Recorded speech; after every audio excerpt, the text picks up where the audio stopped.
দুই বোন একই দিনে বিয়ে করলো। ছোট বোন বিয়ে করলো এক ধনী শহরের প্রভাবশালী পরিবারে, আর বড় বোন বিয়ে করলো একদম গরিব গ্রামের মাছ বিক্রেতাকে। শহরের দামি গাড়ি দেখে ছোট বোন গর্বে ফেটে পড়লো, কিন্তু বড় বোনের শ্বশুর বাড়ি এলো ভাঙাচোরা এক পুরনো ভ্যান নিয়ে। তখন ছোট বোন ব্যঙ্গ করে বলল, এত বড় দিনে ভাঙা গাড়ি নিয়ে আসছে, খুবই লজ্জাজনক।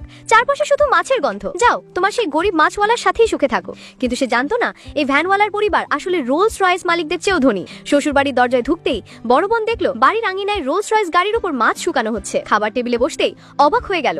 সোনার চামচ, চপস্টিক, খাবারের সাগরের দামি ক্র্যাব, পাখির বাসার মিষ্টি আর বড় বড় আবালন মাছ। সাথে এগুলো শহরের বিলাসবহুল হোটেলের খাবারের থেকেও ভালো। মেয়েটি সন্দেহে পড়ে গেল, স্বামীকে সত্যি শুধু মাছওয়ালা। ঠিক তখনই স্বামী তাকে দিল নতুন বরের উপহার, মাছের আশে মোড়ানো এক পুটলি। মেয়েটি ভেবেছিল ভিতরে হয়তো মাছই থাকবে, তাই বিব্রত মুখে হেসে দিয়ে নিল।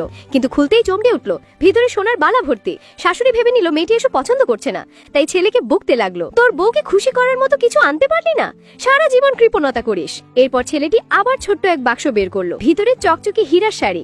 মেয়েটির চোখ বিস্ফারিত, তোমরা সত্যি শুধু মাছ বিক্রেতা?